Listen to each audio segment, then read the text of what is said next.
Hello, everybody, and welcome to another segment of Mego Museum Mint Off Card, where we take figures off the card, I guess.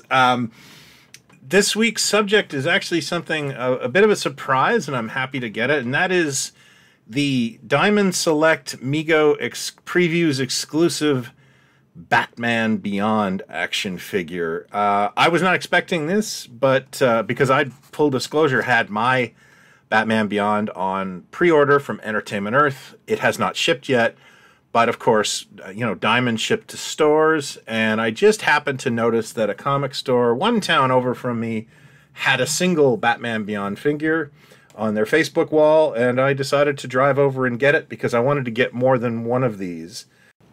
I know the word exclusive is not something a lot of collectors want to hear, and it's completely earned. I mean, there's so much disappointment around that word. But the word previews exclusive is actually a really good thing because it means that hundreds and thousands of retailers can be carrying this, and your chances of running into it in the wild, like I did, are much greater than, say, like one department store getting it. I honestly do think that being in the previews catalog with these figures is a good thing for Mego and collectors. And I'd love to know if you've seen this figure in the wild. For those not in the know, Batman Beyond is based on the 2000s television series. I can't believe it's almost 20 years old now.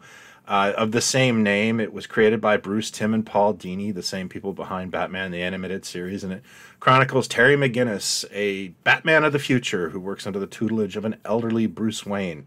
If you haven't checked out that show, please do. It is really great. It has a fantastic theme tune, like one of the best in television. And it was a great show. I enjoyed it, and I watched it with my son, and that's probably one of the reasons why I was excited about this figure. There are two figures in this mix. There is also a Deathstroke, but Batman Beyond was really the one I was hoping to find just because of my kinship to the character.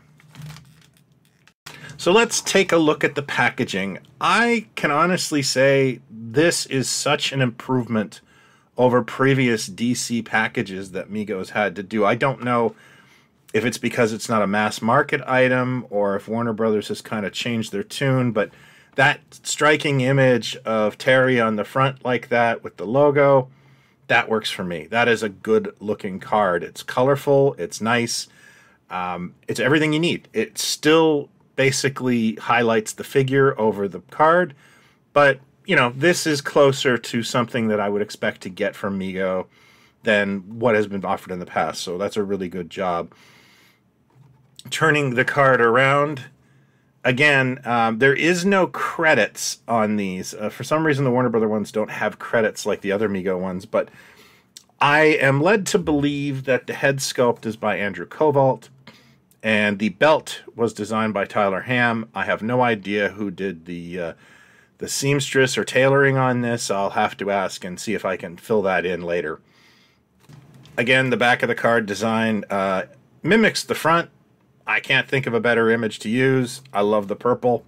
This is a win. And I hope that when we see more previews exclusives, they have cards like this because these are just knocking it out of the park. So without further ado, let's free Terry from his plastic prison and have a silly montage, shall we?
So there you have him, the new Mego Batman Beyond figure through Diamond Select.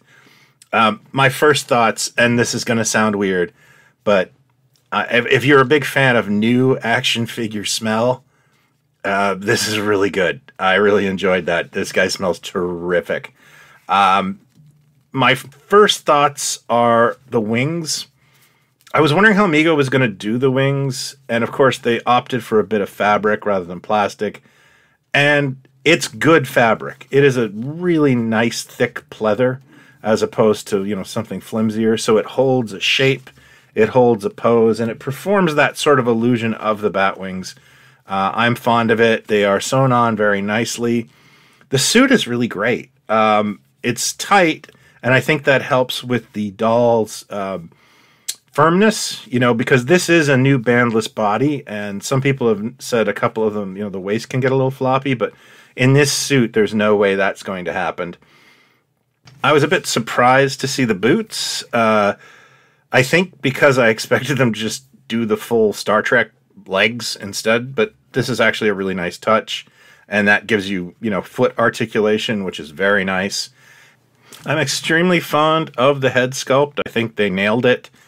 The reason actually I wanted more than one of these is I also want to create a custom of the Mighty Comics character, the Archie superheroes, the Fox, and I just thought, this is it. This is the face of the Fox, and it's just fantastic. I found the belt a little bulky, but it looked weirder in the photos than when you have it in hand. I actually don't mind it now that I have it in hand. I don't know why Mego went with such a thick look to it, why they didn't do more of a thinner belt, but there must have been a rhyme or reason to it. Trying to get that effect of getting the black in between the boxes might have been an issue. It does look like the belt from the series, so I'll give them that. All in all, I think it's actually a really solid, well-made, and simple figure. You know, they just kind of managed to get the touches right. Now, this figure is on the MA24 bandless body, and one of the things I will mention to folks about that body is when you first get them, and I'm noticing this myself, you may want to be gentle on the arms for the first little bit. I find them very stiff, and I think that could result in breakage if you're too quick to, you know, turn it. I found with a little finesse, they start to loosen right up.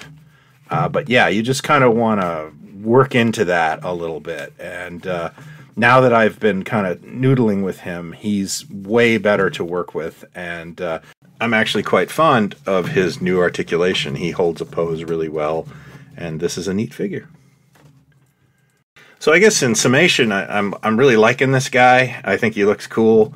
And I'm really hopeful that there's more kind of characters from the Bruce Timm-verse that Mego can adapt, because I welcome this with open arms, but there's a lot of characters that I love from that period and that animation style. So fingers crossed. What do you think of Batman Beyond? What figures would you like to see coming from Mego or Diamond Select? You can let me know here in the comments or on our Facebook group, which is called Megomania, and we talk about this stuff all the time. Or you can hit me up at the forums at megomuseum.com, where we've been talking Mego 247 for over 20 years now. That's it for this week. If you're new to this, I hope you will consider hitting like and subscribe. This is what I do every week. Until next time, be well and buy what you like. Cheers.